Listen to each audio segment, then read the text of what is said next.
NWA-TNA pay-per-view number 66, October 15, 2003. The show opens with Mike Tenay and Don West informing us that an incident happened in Japan between Jeff Jarrett and Hulk Hogan. This ruled. I loved all of this. I thought the angle was really cool, and I loved the recap of the Chono match. So we open the show where Mike Tenay and Don West are holding the newspapers of the Japanese coverage of Hogan's return to Japan. And I think they were like, this is only like 3 newspapers of like 7 that covered it. And I was like, that's such a good little touch. Yeah, and they're like, these are the mainstream newspapers in Japan covering Hulk Hogan's big return. The photos in the newspaper, they zoom in on the photos. I have a question for you. Mm-hmm. Do you think a New Japan ran Jarrett Hogan NWA title match would have done way bigger numbers than a TNA one? No. You don't? Do you think anybody in Japan knows who Jeff Jarrett is? Probably. No.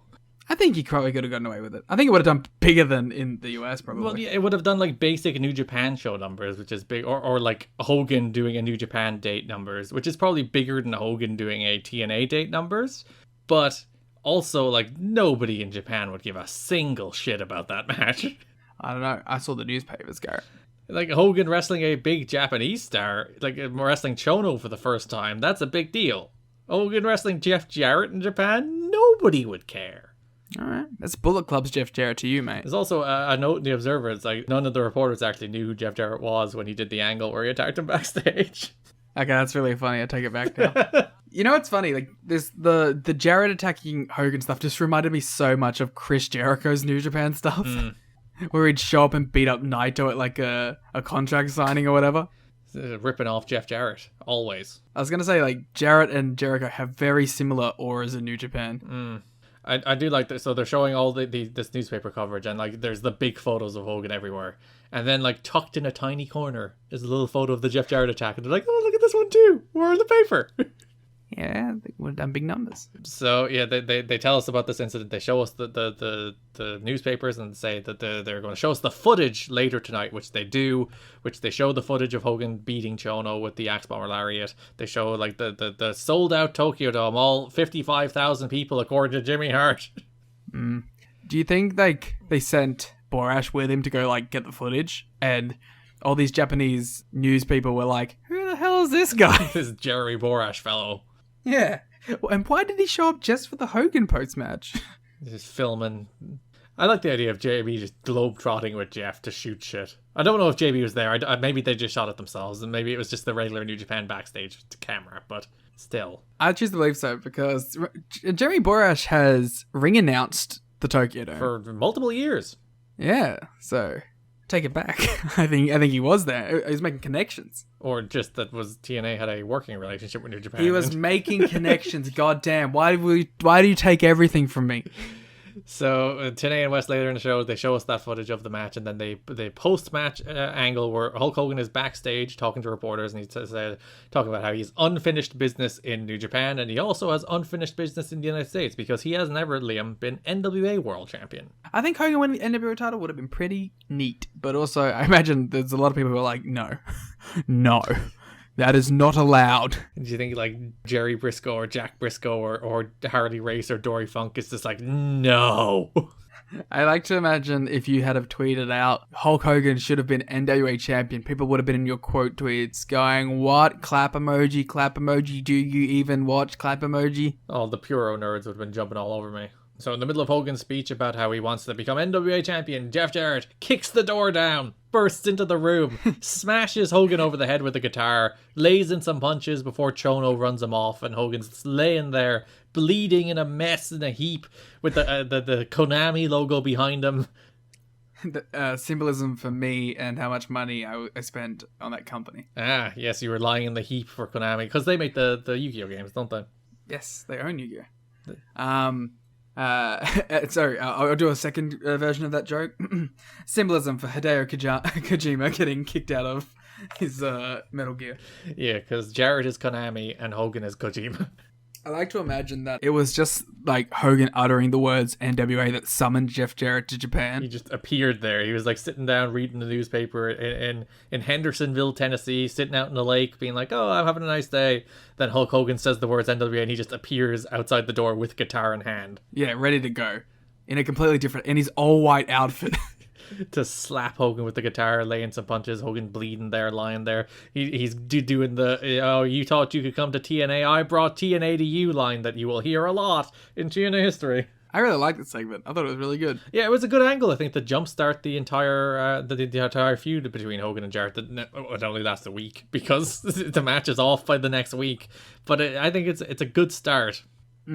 I wish it had have paid off in an actual match. Or do I? I don't know. And like, honestly, take out the dumbass Bash at the Beach stuff. This is just the angle. Hogan mentions that he wants to come to TNA to become NWA champion. Jarrett goes to Japan to beat the shit out of him. Hogan comes back to the TNA to get revenge. There's your... It's a simple, straightforward. You have a title match. You don't have to build it off the work shoot bullshit. You don't have to build it off stuff that people don't even remember or maybe don't even know about in the first place. You just tell a simple, straightforward pro wrestling angle. This company always it's pro wrestling. You don't need to shoot all the time. You don't need to base things off backstage politics. You can just tell a good, simple story. Yeah. I don't know, man. Shoot. Do you want me to shoot? Pew pew. I think Hulk Hogan isn't worth the hassle. It is interesting to see New Japan footage on TNA television for the first time. Not the last. Certainly not the last. Over multiple iterations between TNA and New Japan, their relationship changes multiple times through the years in ways we'll cover, I think, extensively as the show goes on. Honestly, has there been a more on and off friendship in wrestling than TNA and New Japan Pro Wrestling? Yeah, Impact and New Japan back together again. Just had the Bullet Club break up on Impact. Yeah, you're getting some big New Japan angles on Impact. It's wild to see how that relationship... And this is the start of it. This is the first time TNA and New Japan came together to work together in any capacity. World Japan or Wrestle Japan or whatever the hell it was called. Absolutely shaking right now. They're like, oh no, we got that sick Kenzo Suzuki against Perry Saturn match. No, we'll get nothing now? I was really hoping for Kenzo Suzuki Rick Steiner at some point. With his cool pants. God, those pants were cool. So Mike Tenay's in the ring. He talks about what we just watched with Jeff Jarrett attacking Hogan. He talks about how there was an announced attendance of 47,000 in the Tokyo Dome. I like that Tenay's like, I will not bow to this. I will maintain my credibility by making it entirely clear it is an announced attendance and not the actual attendance. Before Jeff Jarrett comes out to talk about what he did, the crowd's chanting Hogan all through his promo. He does the usual instead of Hogan. Yeah, and they're chanting some anti-Hogan stuff as well. It's predominantly Hogan. There is persistent Hogan chants over his entire promo, and then there's a "We want Hogan" chant later, to which some of the crowd, a smaller portion of the crowd, respond, "No, we don't." Don't you call the heel section that? Listen, we want that heel section out. Don't you disrespect AMW. Yeah, I think it's a new heel section. Oh, we got to talk about the heel section being represented at AEW. Oh, the heel section sign, the heelsection.com sign, which may just be a different podcast, but it was in Nashville, so it's canon. That was the heel section. And they were in like the bottom right hand corner of the screen too. I was like, oh my god, they even got the same section. They were in more or less the heel section. So yeah, there's canon that the heel section from 2003 TNA re-emerged for AEW Dynamite last week. You should have seen the reaction I had when I saw that. I missed it. I didn't see the sign, and you pointed it out, and I had to go back and find it. I was truly appalled. I was watching that Dynamite with someone, and they had to explain the heel section to them because I was so overcome with emotion at the heel section sign. They should have sent Alex Marvez out there to have a talking to with the heel section. There should have been some more NWA-TNA crossover on that show. Hey, CM Punk did the dog collar match, which was a direct callback to the dog collar match he did against the New Church. Oh, and not to mention the dog collar match on this show, exactly referencing the Roddy Piper Valentine stuff. It's pretty insane now. There's always something that's relating to current day wrestling from NWA-TNA. You see, NWA-TNA is the true genesis. That's the reason they were using the name Genesis. It's the genesis of all the ideas in pro wrestling. They all actually came from NWA-TNA. And like Mercedes Martinez actually wrestled on that show and in Nashville for AEW, and yeah, she had a match in the Asylum. She had the match where Desire broke her back. Oh, yes, I remember that. I don't think we ever mentioned who Desire's opponent was then. It was Mercedes Martinez. Yeah, we mentioned that on the watch through, I think. Jarrett's doing his promo. Mike Tenay brings up the Bash at the Beach thing, which again, they just call Florida, I believe. And Jarrett loses his shit. He's like, no, don't you mention that, Mike Tenay. I told you never to mention that. Until Vince Russo tackles Jeff Jarrett from behind. Yeah, this is the business he had to settle. Because there was a match earlier in the show that was meant to be Russo teaming with Siaki and Ekmo against AMW and Dusty, but Russo pulled out of that match, replaced himself with Legend because he had business to settle, and that business is with Jeff Jarrett. So this is an interesting segment because this is full return of Stone Cold Jeff Jarrett. Mhm. Like, honestly, maybe the most Stone Cold Jeff Jarrett has ever been. But I think it's meant to put sympathy on Vince Russo because of how brutal Jeff is here and because Jeff is going heel. But I couldn't bring myself to feel sympathetic for Vince Russo. It's a weird one because like Russo is still a heel. He's still attacking him for no reason. He's still blindsided. He does kick his ass for a while. He beats the shit out of Jeff Jarrett for a minute or two before Jeff Jarrett turns the tide. And then, yeah, as mentioned, Jeff Jarrett just turns it around and just relentlessly beats the heck out of Russo, hits him with a garbage can, just brawls around the building, beats the living shit out of him. Was he like restrained to that fence? Because I think it was just like hanging there while Jeff was just laying in these giant shots on him. And Jeff just beat the shit out of him, beat the shit out of him, and beat the shit out of him. And you're right, even like, and like Don West again was doing like subtle heel stuff, and he's like, oh, maybe this is too far. No, was he cheerleading this? Was like, what was Don's reaction to this? Don was saying that it was too much, and Tenay was going, well, Russo started. Yeah. So he was siding subtly with Russo, the heel.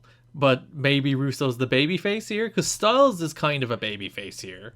Because, like, the way it was being, like, sold was, like, even just having Don be like, ugh, it made you feel like you should be feeling sympathy. I just think this Jarrett heel stuff is all very muddled at this point. And it's funny, again, going back to the last couple of months, we were talking about how, like, oh, for once there's defined heels and babyfaces. There's nobody on this show who I don't know whether I'm supposed to boo or cheer. And that goes away this month, I'll tell you that for sure. There's a ton of people this month who aren't defined heels or babyfaces, including this segment where neither Jarrett nor Russo are defined heels or babyfaces in this moment.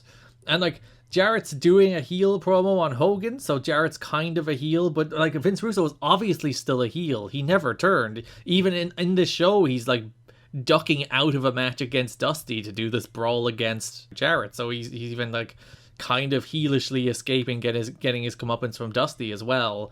So I don't know. We're not meant to like anybody, I think, is the real message. The NWA-TNA formula. Eventually, Styles, Siaki, and Ekmo they don't really make the save. They just kind of come out and Jarrett leaves. Mm-hmm. So as the show is going off the air, we are after our main event on NWA-TNA pay-per-view number 66. Jimmy Hart is on the phone and he's talking about how Hulk Hogan's coming to TNA, brother, and he's armed and dangerous and he's going to take over and he's going to win the title. And then Jarrett comes out and is like, no, I'm focused on AJ next week. I'm going to win the NWA World title. This is the first like actual mention that Hogan is on his way to TNA, and AJ comes out, brawls with Jarrett as Dusty looks on. That's your go-home angle for the world title match. I like the cool guy who was wearing a Sting mask in the background of this segment. Was it Sting? It might have been. You can never discount a person being wearing a Sting mask as being Sting. He did grab a child's face and pull it back at one point. I was like, this guy's getting very rough. Is that a thing Sting does? Does he assault children? We'll have to wait until the Paparazzi Productions segments come out. So Jimmy Hart announces Hogan's coming to TNA, and then that takes us to NWA-TNA pay-per-view number 67, October 22nd, main evented by AJ Styles versus Jeff Jarrett for the NWA World Heavyweight Championship. It was alright. I didn't like this match. I thought they had a very good match earlier in the year when Styles challenged Jarrett for the title. I liked that match a lot. I thought it was a good version of the Jarrett formula. I think, like, fair enough, I knew in hindsight that AJ's losing the belt here, but I think literally everybody watching the show knows that AJ's dropping the title to Jarrett here to set up the Hogan stuff, so that doesn't help. If it makes you feel better, I'm clueless, and I knew that he was dropping the belt here. So I think it really, really doesn't help that it's clear as day AJ's dropping the belt. They're doing the double turn that Jarrett goes heel, so Jarrett tries to hit it with a chair, AJ kicks out, Jarrett gets a belt shot, then Jarrett wins the belt with a belt shot. Callis celebrates with Jarrett. Callis and Watts are at ringside. Actually, a weird thing. Earlier in the show, literally the match before this, there was a match between AMW and the Naturals, where the Naturals cheated to win. Eric Watts came out, restarted the match, AMW won. The very next match, Eric Watts is standing at ringside, watching Jeff Jarrett strike AJ Styles with the NWA World title, pin him, become champion, and he doesn't restart the match. Garrett, you're forgetting one key component here. That's his best friend. Ah, the corrupt Eric Watts. I didn't think Eric Watts could betray me like this. It's nepotism. That's his best friend. He's just letting his best friend do whatever he wants so he could become NWA champion again. If you cheated to win the NWA title, Garrett, I wouldn't restart the match. Even if I was associating myself with your mortal enemy while doing it? I wouldn't restart the match. Because he is associating himself with Don Callis while doing this. He's celebrating with Don. I wouldn't restart the match. Even if you were associating yourself with the guy who said that my bit about not reviewing the match wasn't funny, I would not restart the match. Your one mortal enemy in life. Mm-hmm. So the story in this show is that AJ didn't want help from Russo, Siaki, or ECMO. Russo's not here. Russo was taken out by Jarrett. So ECMO, Siaki are like, AJ doesn't want to talk to us, and AJ's like, stay backstage. Siaki does run out to try and interfere, but Dusty runs him off. And yeah, as mentioned, Jarrett with a belt shot, with fully cementing his heel turn, becomes your new NWA World Heavyweight Champion. So I think a point we both differed on here is that I thought this still carried the gravitas of an NWA-TNA title match, where I think you felt it didn't. No, I think part of that is I think the build to AJ and Jarrett had too much to do with other people. Like, Jarrett was feuding with Dusty, Jarrett was feuding with Hogan, Jarrett was feuding with Russo, but Styles was like the fourth most important person in Jarrett's month here, even though he's building 3 weeks to a match between Styles and Jarrett. So I just didn't think it felt important. Yeah. But I think it still did carry that weight with me. I'm sorry about the crickets. I have to open up this window. I guess it adds ambiance. Yeah. This is the After Dark portion of the podcast. With added cricket noises. Yeah. Hope you like that.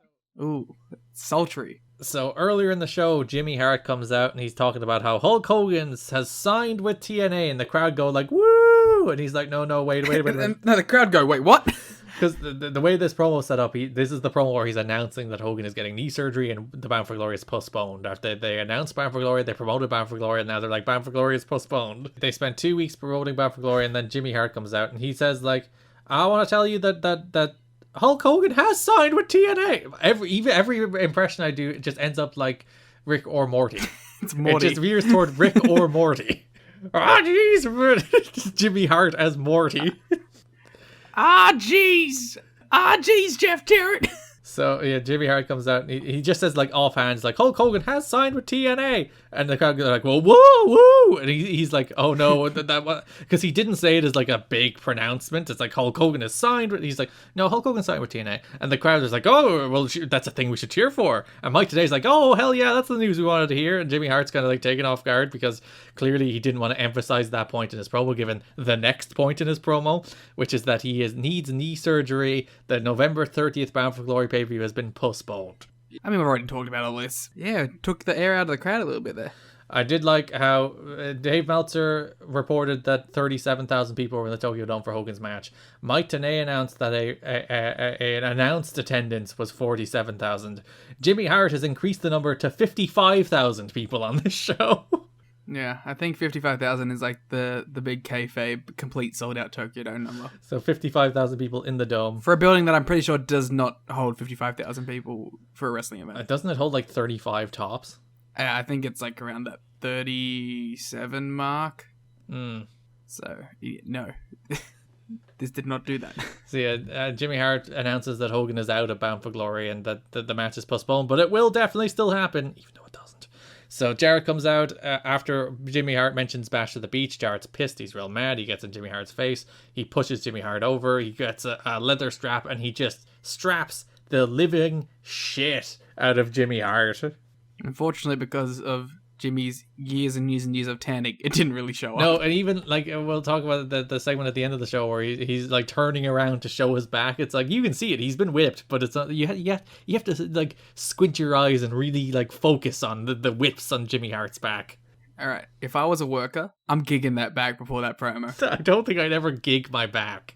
I would gig my back for that promo. Because it was a great promo that he cut too. Yeah, so Jarrett beats the living hell out of him, and then at the end of the show, after Jarrett wins the world title, Jimmy Hart appears on the screen backstage with Scott Hudson, where he does this big Jimmy Hart promo where he's like, you beat the hell out of me, well, I'm going to make you pay. I'm going to have my revenge. Oh, jeez, Rick. I really like, he's like, thank you for waking me up stuff. And it was so good. I was Dixie there, but thank you for waking me up. It was really good. I enjoyed it. All of your impressions veer toward Dixie, all of mine veer toward Morty. Yeah. We were talking about it on the watch along, that it's like, it's interesting that I feel people don't have this perception of Jimmy Hart anymore.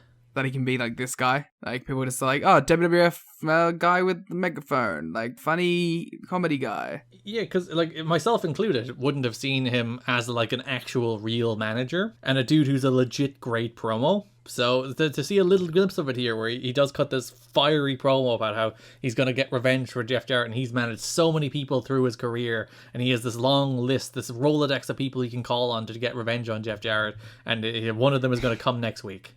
You know, for two people who have watched very little territory stuff, we always gravitate to the territory stuff on this show. Well, you see, it's mostly because the rest of it is like Vince Russo Crash TV, which isn't particularly interesting. So when you get someone like Jimmy Hart doing an actual pro wrestling promo, like a legit just good pro wrestling promo where he got his ass kicked and he's going to try and get revenge, which is like the very basic pro wrestling story. Like the 101 story is heel beats up babyface, babyface wants revenge. That's like the basic premise of every pro wrestling story. So when you just break it down to that very simple quality of Jimmy Hart, who's a very good promo, having a reason to cut this fiery, passionate promo on Jeff Jarrett, it's so much better than all of the other shite, or they're trying to tell these big elaborate stories about worked shoots or like all this other nonsense and with comedy and skits and all that other shite that Vince Russo insists pro wrestling needs, instead of simple relatable stories of revenge and all that fun stuff that pro wrestling is actually supposed to be. So that's I think the reason we gravitate toward it is because it's just better pro wrestling. So Jimmy Hart does bring multiple people to the October 29th TNA pay-per-view, NWA-TNA pay-per-view number 68, where he's getting multiple people in. But before that, AJ Styles and Jeff Jarrett have a confrontation. First thing that happens is like we get the reveal of the limo and some guy, just some dude. Yeah, the limo driver. It's just some guy just hanging out. And Jimmy's like to the limo driver, it's like, hey, should I reveal who's in the limo? And Jimmy's like, no, I'm not going to. It's like, all right, fair and enough. And the limo driver's like, hey, whatever you want, Mr. Hart. Yeah, and then he just kind of hangs out in the background. Whole show. But yeah, we have this Jarrett thing. He's coming out. He's like, oh, look at me. I'm a cool heel champion. Then AJ's like, oh, I'm a babyface now. And then because AJ is now a babyface, he gets, like, quite frankly, thrown the fuck out of the heavyweight division by the red shirts. So Jarrett's doing this big promo. He's like talking about all he's achieved in TNA and how great he is. And he has this letter from a fan, which I transcribed the letter in its entirety. Of course you did. Because we need to verify the veracity of this letter, whether or not it's actually real. Because Jeff Jarrett claims this letter was emailed to him. So the letter says, Dear Jeff, I'm along. Sorry, this is from someone in New Jersey. You must read this in a New Jersey accent. Dear Jeff, I'm a long-time fan who's watched I literally just spit take. every single episode of TNA on pay-per-view. And I wanted to take this chance to send you an email thanking you for everything you have done for wrestling fans in the country. Congratulations for winning back the belt that was rightfully yours all along. Joey Wheeler!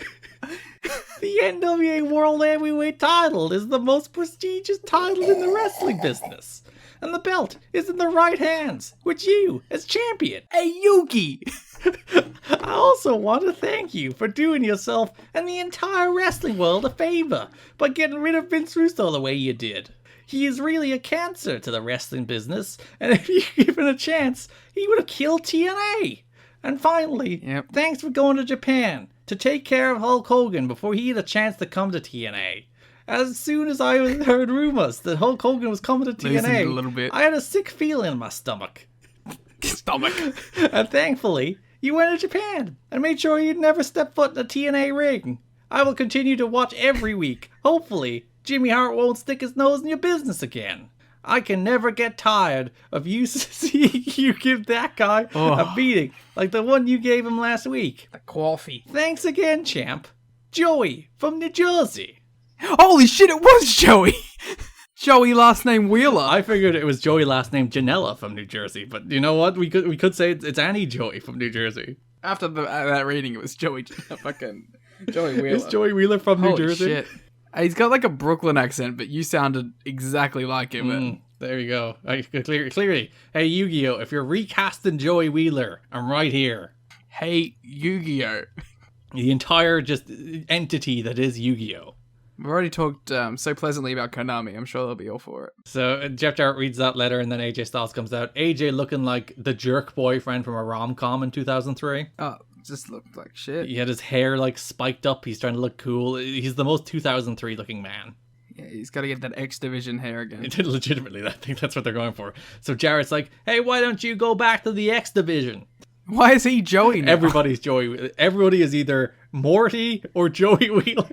There you go. Yeah, I hate it when they use the X Division as like a punishment. And I think this is the first time they've really done it, where it's just like, oh, you go back to play with your flippy boys over the X Division. You're not heavyweight No, material. because they did that when AJ first went to the like main division. They're like, you're just an X Division guy. It's like, I'm sorry, I'm just the best part of the show. Sorry. Yeah, this dude is NWA World Champion. He beat Dusty Rhodes. He beat freaking Jerry Lynn. He beat Frankie Kazarian. He beat Raven. He beat you! He beat Jeff Jarrett for the title. He beat all of these people, and you're still burying him as not on the level of the heavyweights because he's small. He beat you. So yeah, the Styles goes to take out Jarrett, but the red shirts, as mentioned, literally drag him out of the heavyweight division. This was a terrible image. This made him look like such a fucking geek. And the weird thing is he doesn't go back to the X Division yet, because the idea here is he is going to go back to the X Division to stock back up the X Division and be like You know what? Good. I'm glad. And yeah, he's meant to be like the marquee face of the X Division, but he doesn't really return to the X Division until the summer of 2004. So like he still has a good like 6, 7, 8 months in the heavyweight division before he goes back to the X Division. Just as some sort of jerk off. So yeah, then we had our main event where Jimmy Hart had not one but two people, because in the middle of the show, TNA went full WCW Monday Nitro, where it's like there's a mystery man in a limo and a mystery man in a Hummer. They went to some dealership and the dealership's like, here, 2 for 1. Again, if you listen to our friends the Days of Thunder, you will be very intimately familiar with WCW's penchant for introducing mystery Hummers. And who is in the mystery Hummer? It's me. So we had our main event. The man in the mystery limo, Liam, was Hacksaw Jim Duggan. A match you loved. Listen, I think Mike today worked me into a shoot. So... I thought it was like the pumpkin for sure. I was like, Garrett saw the pumpkin shot and was like, 3 stars. A couple days before Halloween, he did hit him with a pumpkin, so I do very much approve of that. But like Mike Tenay was just going batshit crazy on commentary, talking about how like, this is a Jim Duggan unlike anything we've ever seen, and he did work with intensity and energy that I don't think we've seen from Jim Duggan in a long time at this period. So like it was cool to see him go out there and be like fully fired up, beating Jarrett's ass, hitting him with a pumpkin. And the match was only like 3 minutes long, so you can't really go too bad with a Jarrett Duggan match. It was shorter than the Duggan against Mike Sanders match that I did call the worst match in TNA history. There you go, full circle. So Jim Duggan has redeemed himself by having a shorter, brisker, more high energy match against Jeff Jarrett. We did get a taste of that old Jim Duggan spirit. That he wasn't scared. That his kids begged him not to do this match with Jeff Jarrett, but he said he had to do it. Saddam Hussein couldn't stop Jim Duggan from getting this match against Jarrett. If people haven't listened to the older episode, that quote is going to seem so strange out of context. My favorite bit of this was Don West saying something along the lines of, "How can you boo America?" And I was like, very easily. And so the man in the mystery Hummer, Liam, was Rick Steiner. The crowd was into this. I was into this. I was going, oh. Dogface Gremlin, you were barking. Yeah, I was like, Braun Breaker. So I couldn't tell whether or not they had a real match. Yeah, it rang the bell. It's a real match. So yeah, they work for a couple of minutes, then the ref is bumped, then Jarrett hits him with a guitar and the bell rings. I don't know who calls for the bell because the ref was just bumped, but Steiner's obviously... It was on the outside. He saw it on the outside. He called it. So Steiner's obviously like, I'm not losing. Whereas Jim Duggan is like, I'm losing. Speaking of not losing, one of the people asked to be in this segment was Honky Tonk Man, who was asked to appear on this show to put over Jeff Jarrett, but turned it down. He didn't. He's like, I'm the guitar guy. Yeah, I'm not being buried by this dude stealing my gimmick. Yeah. And Jarrett defeats Steiner by well, actually, no, technically he loses to Steiner by DQ because he hit him with a guitar. And then Jimmy Hart comes back out and it's like, you may have dealt with them, but next week, Jeff Jarrett, you'll be facing Sting! I mean, couldn't get Sting this week. Listen, he only had budget for a Hummer and a limo. He couldn't get another limo, maybe a helicopter. How does Sting arrive, do you think? Propels, obviously. Oh, yeah, he couldn't get up into the rafters. He was like, how do you get to the rafters of this building? Yeah. He propels from space. Sting is an alien? Well, actually, as we've seen from now, he has like some cool Cadillac thing because he picks up his son in it when he goes to wrestling. Excuse me? Well, he's got this guy called Darby. Oh, right, yes, sorry, that son. Yeah. And when he goes to the wrestling, he always picks him up in some cool Cadillac. I like that they actually travel together. Have you seen that video? There's a wonderful video of a guy who had like AEW plates on his like car, and Darby and Sting pulled up behind him after, I think it was All Out. That was the most recent one. It was Full Gear. They pulled up like behind him in traffic at like a red light, and they saw that the guy had AEW plates, so they both ran around to each side, and they were like, ah! And the guy's like, ah! And he's like, Sting! That's cool. Yeah, so Sting and Darby actually ride together. Because they're father and son. Mm-hmm. Yeah, they have to go back to the house, obviously. I was going to say, how much Sting content do you think is going to be in Darby Allin's reality show that he's getting to replace Cody's? I hope it's all of it. I hope they legitimately pretend that he's his father. That'd be really funny. Sting just playing reality show dad. So we are building to Jarrett and Sting next month. Yeah, Bound for Glory main event. Well, no, but just a regular TNA pay-per-view main event. Well, eventually, right? They main event to Bound for Glory against each other. That's true. We just have to wait 3 years down the line.